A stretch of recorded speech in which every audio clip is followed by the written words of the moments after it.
Mga kababayan, ngayong araw po ng Miyerkules, March 4 na po, 2026, consistent pa rin po nating nakikita ang dalawang low pressure area na manggagaling po sa may silangan po ng Visayas at Mindanao.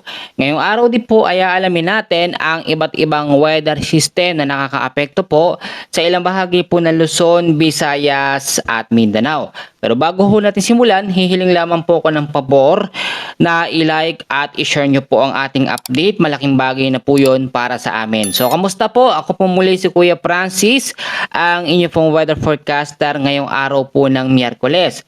So, kamusta po? Sino pong nakapanood ng total lunar eclipse kagabi, no? Talagang sobrang ganda po. Nakita natin yung pagbabago po ng buwan. Talagang bibihira lamang po yung mga ganyang senaryo or pagkakataon. So, dapat po, sinulit din natin kagabi, no?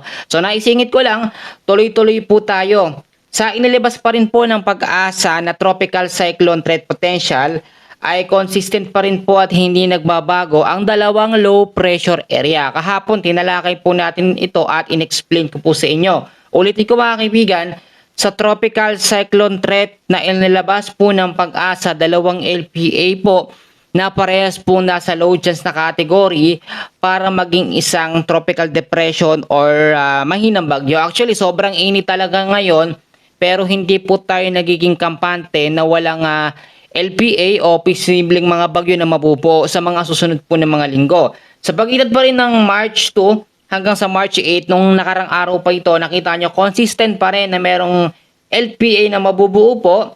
Diyan po sa may bandang silangan po ng Visayas manggagaling at parte ng silangan ng Mindanao. Yan yung nasa week 1 natin sa March. At sa week 2 naman natin ngayong buwan ng Marso, sa pagitan po ng March 9 hanggang sa March 15, ay merong mas mahaba po ang radius or mas mahabang low pressure area ang nakikitang manggagaling po dito po sa may bandang silangan po ng Visayas at silangan po ng Mindanao. So sa dalawang low pressure area na yan, parehas naman po yan nasa low chance na maging tropical depression or mahinang bagyo. Pero tulad po na aking sinasabi, kahit po sobrang mainit ang panahon, wala pa tayo sa summer season or nasa tag-init, wala pa tayo ha. Kasi meron pang northeast monsoon or meron pang amihan. Pero hindi lang po yan maramdaman sa ngayon dahil nga po sa patuloy na epekto at paglakas po ng easterlies. So balikan natin itong dalawang low pressure area na ini-explain ko at pinapaliwanag ko sa inyo. Aalamin natin kung ito ay magiging bagyo kapag nakapasok po or nagpakita na sa ating pinaka-monitor radar. So dito po muna tayo sa tinatawag natin na live weather system or forecast o sa forecast weather condition natin. Pero bago ho yun, ipapakita ko po muna sa inyo yung ating pinaka-mapa, no? Actually, ngayong araw po ng Miyerkules, wala naman po tayong anumang bagyo na minomonitor sa loob at sa labas ng ating Philippine Area of Responsibility. Kung mapagmamasdan nyo sa ating pinakamapa, wala tayong LPA o mga bagyo. Pero may iba't ibang hangin po na patuloy na nakakaapekto sa ilang bahagi po ng Luzon, Visayas at Mindanao. Yung hangin po ngayong araw ng Miyerkules, iba sa kahapon. Actually, kahapon, wala na itong hangin o high pressure ng hangin dyan sa may badang Hilaga. Pero muli pong bumalik, no? Yung iba ang sinasabi, Kuya Francis, wala na ba ang northeast monsoon or amihan kasi mainit na? Meron pa po, no? Nasa update pa natin yan. Pero inaasahan po, pagtapos ng buwan ng Marso, ay dyan na mawawala ang epekto ng amihan o tinatawag natin na northeast monsoon. So sa forecast weather condition po natin, makinig po kayong mabuti. Sa area po ng Surigao del Norte, Surigao del Sur, kasama po ang Dinagat Islands, ang weather condition po sa mga lugar na binanggit ko na yan, patuloy po makakaranas ng cloudy skies with scattered rains and thunderstorms dahil po sa easterlies. Kung pagmamasdan nyo, yung easterlies malawak po yung sirkulasyon ng kanyang hangin. At ang easterlies po, ang pangunahing weather system natin sa ngayon na nakakaapekto sa malaking bahagi ho ng ating bansa. So yung mga direktang lugar na apektado po ng easterlies tulad na lamang sa Surigao del Norte, Surigao del Sur at Dinagat Islands ay mag-ingat sa posibleng banta ng mga pag-uulan lalo na po sa hapon at sa gabi.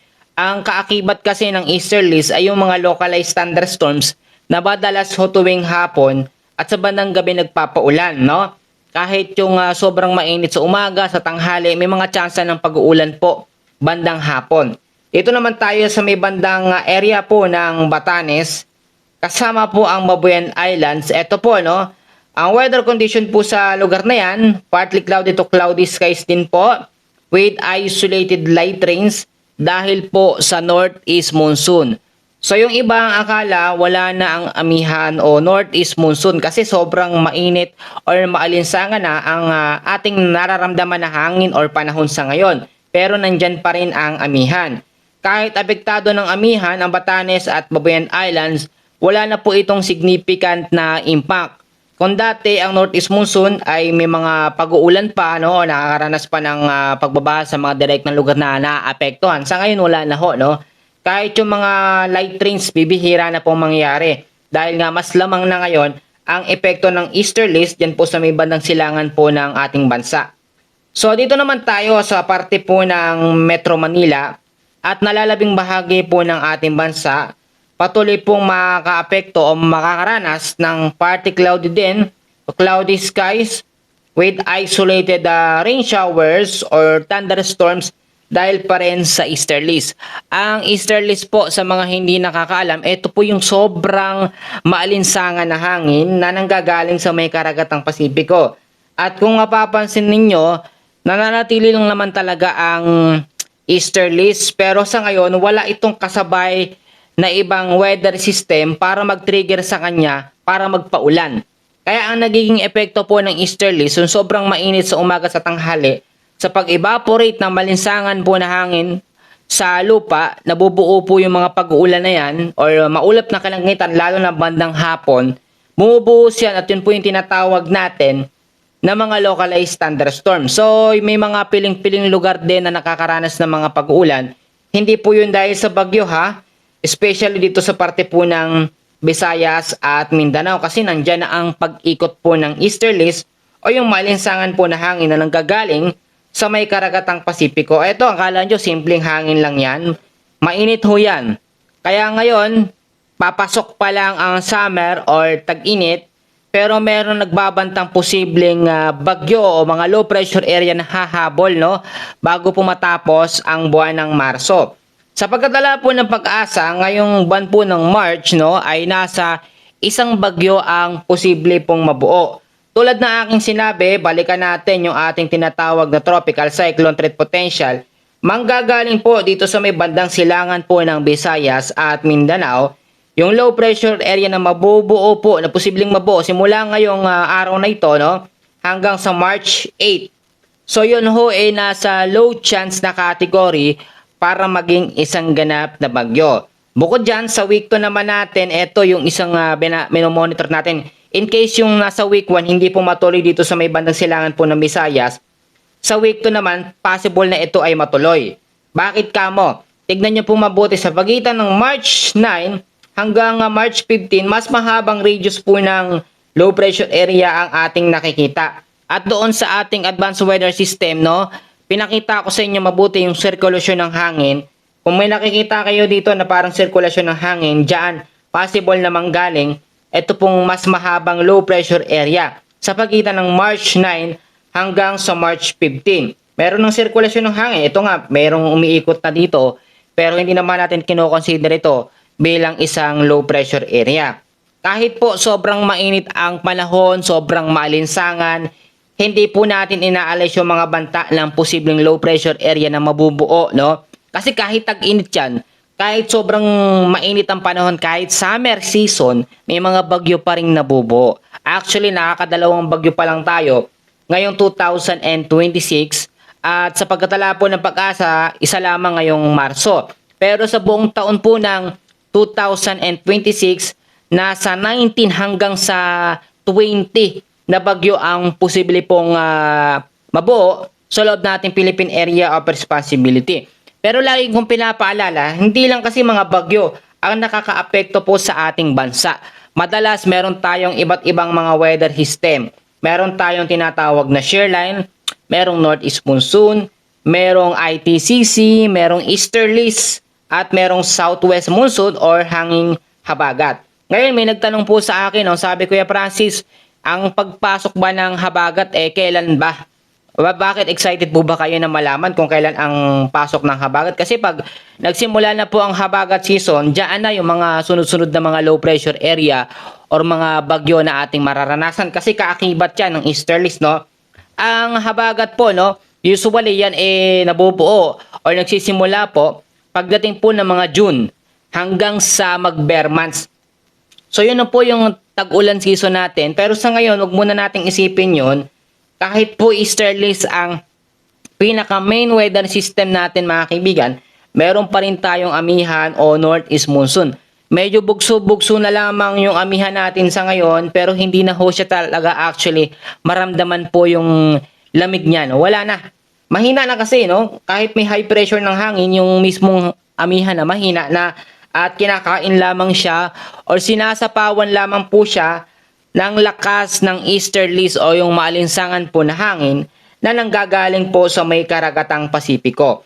So eto, dahil meron tayong dalawang LPA po na minomonitor, lagi kong sinasabi lalo na yung mga taga Luzon, Metro Manila, maging alerto ha, maging handa. Wag ho tayong masyadong maging kampante na okay yung mga panahon itong mga nakaraang mga araw. May mga tsansa po ng mga pag-ulan lalo sa hapon at sa gabi dahil sa easterlies. Ang easterlies, possible yan maging epekto din yan ay yung mga localized thunderstorms.